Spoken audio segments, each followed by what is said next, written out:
How are you? I'm sure you are fine at home. Class 6. This is mathematics lecture. This is a lecture of chapter 5 from booklet. The topic is equations. In equations. असल में equation जो है, this is actually we have to understand the equation in terms of seesaw. आप seesaw पे अक्सर बैठे होंगे. seesaw में क्या होता है? एक सेंटर ऑफ बैलेंस होता है और उसके बाद सेम डिस्टेंस पे सेम वेट के साथ, ठीक है, 10 फीट इधर है, 10 फीट इधर है और सेम डिस्टेंस 50 पाउंड इधर है, 50 पाउंड इधर है और इस सूरत में ये बैलेंस हो जाता है, ठीक है. और सीसॉ जो है actually the weight and the distance are the same both side. उस पे वेट और डिस्टेंस जो है वो सेम होता है. The centre of the balance is in the middle of the board.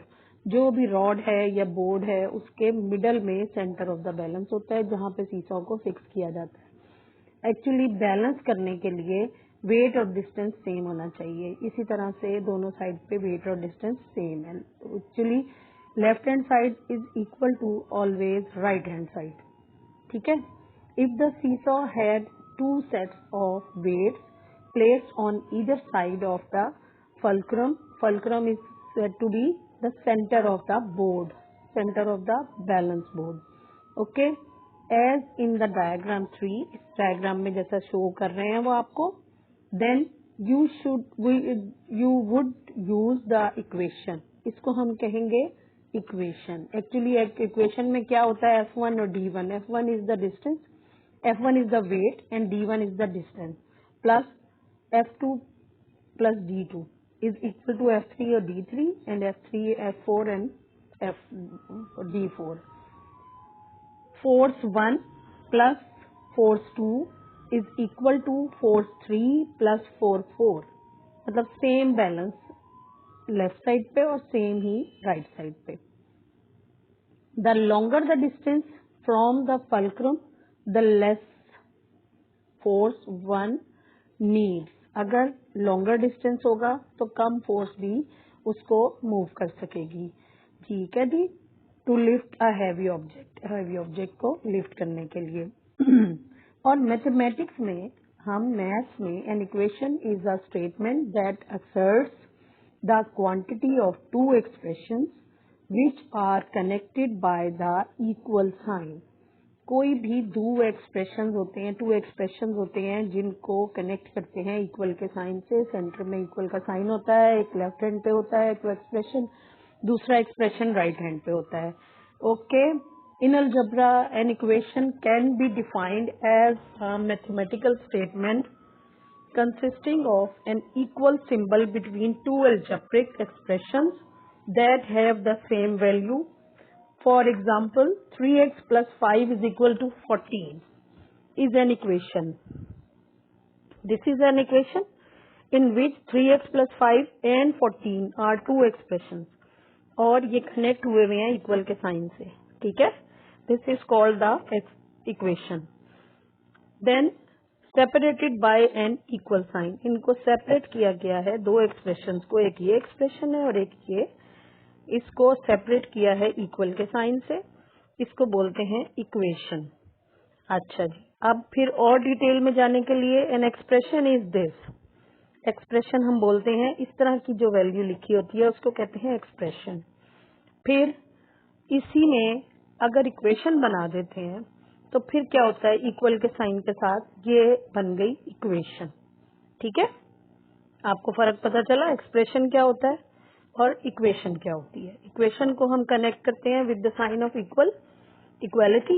Equal का साइन सेंटर में होता है, एक साइड पे एक एक्सप्रेशन है, दूसरे साइड पे दूसरा एक्सप्रेशन है. और एक्सप्रेशन एल्जेब्रिक भी हो सकता है जिसमें कि वेरिएबल भी यूज हो जाए और कांस्टेंट भी हो और खाली कांस्टेंट भी हो सकता है. फिर होता है फॉर्मूला. फॉर्मूलाज भी आपने पढ़े हैं अब तक. फॉर्मूलाज को भी इक्वल के साइन से ही कनेक्ट किया जाता है. These are also the example of equation. इनको भी हमने इक्वेशन के ही तौर पे सॉल्व किया हुआ है. आपने देखा था एरिया था, एरिया ऑफ सर्कल था pi R square. This is the area of circle. ये एक फॉर्मूला था, ठीक है. और एक होती है आइडेंटिटी, वो आप आगे जाके अगले क्लासेस में पढ़ेंगे. इसको बोलते हैं आइडेंटिटी. इसको भी इक्वल के साइन से ही हम सेपरेट करते हैं। एक्चुअली ये अलजेब्रिक आइडेंटिटी है, इसको a प्लस बी स्क्वायर का मतलब होता है a plus b multiply with a plus b. जब हम उसको ओपन करते हैं तो हमारे पास ये आता है एक्सप्रेशन को a square plus 2ab plus b square. Okay, अच्छा जी, अब आगे, अब अगर एक्सप्रेशन आपके पास इक्वेशन में है, एक्सप्रेशन को इक्वालिटी के साइन के साथ अगर हमने कनेक्ट किया हुआ है तो उसमें क्या होता है। Suppose 5x plus 9 is equal to 24 है। इसमें 5 आपको पता है कोफिशिएंट होता है, x वेरिएबल होता है और प्लस का साइन इस ऑपरेटर है, ऑपरेटर भी कहते हैं और हम इसको ऑपरेशन भी बोलते हैं। आपने डिमैक्स रूल में पढ़ा है ना, 4 ऑपरेशंस होते हैं। इसी तरह से कोई हम अक्सर क्वेश्चंस करते थे सिंप्लीफाई के, उसमें 2 ऑपरेशंस होते थे। तो इसको ये प्लस का साइन है, माइनस का है, डिवाइड का है, मल्टीप्लाई का है, these are called the operators. अगर विदाउट वेरिएबल कोई नंबर लिखा है आपके पास तो उसको हम बोलते हैं कांस्टेंट। इक्वल का साइन है और उससे भी फिर दोबारा हमारे पास this is also called the constant. अब एक टर्म ये है 5x, ये दूसरी टर्म है, इन दोनों को मिला के 2 टर्म्स को मिलाया तो एक एक्सप्रेशन बन गया, ठीक है। और यहाँ पे एक टर्म है सिर्फ हमारे पास। बाज दफा यहाँ पे भी हमारे पास एक एक्सप्रेशन और होता है, एक टर्म और होती है तो फिर वो भी एक्सप्रेशन बन जाएगा।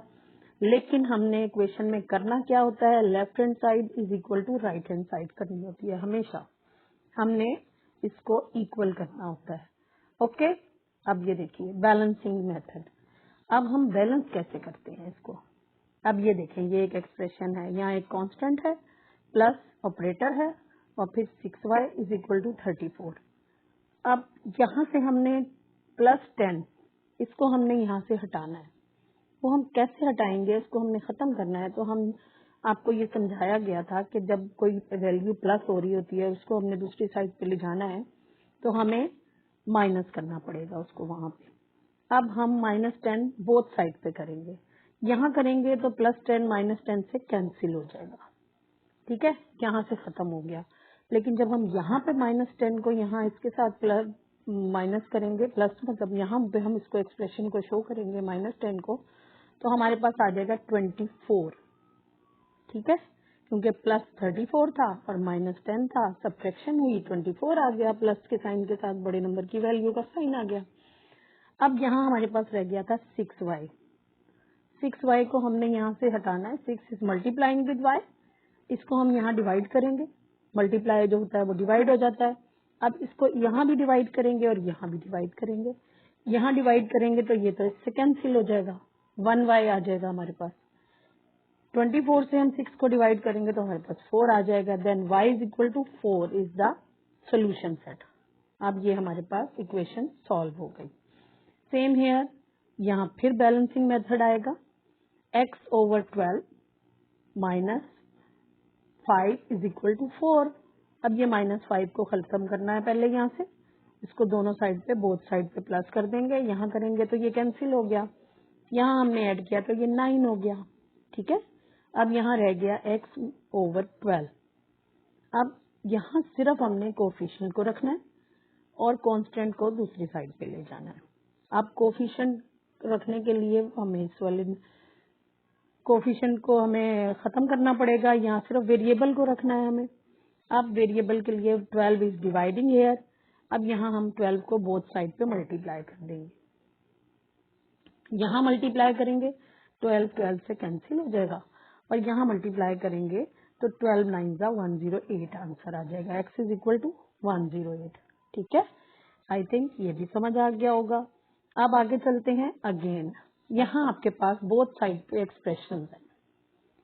अब इन एक्सप्रेशन में आपने इसको सबसे पहले first of all you have to solve the bracket.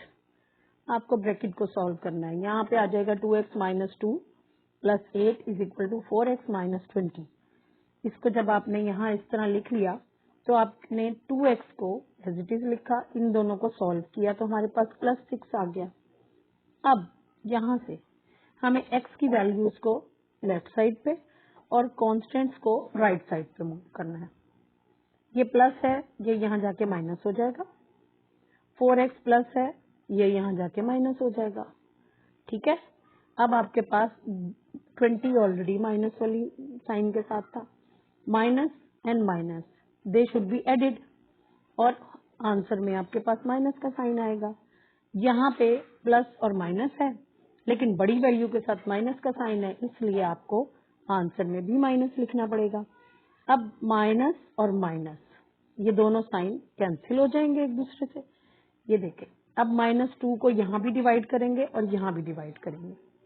जब यहाँ आप -2 को डिवाइड करेंगे तो माइनस माइनस से कैंसिल होगा और x is equal to 13 answer में आ जाएगा, बिकॉज 2 13 का 26 होता है। ओके, आपको क्लियर हो गया होगा equation. Then this is the homework of chapter 5।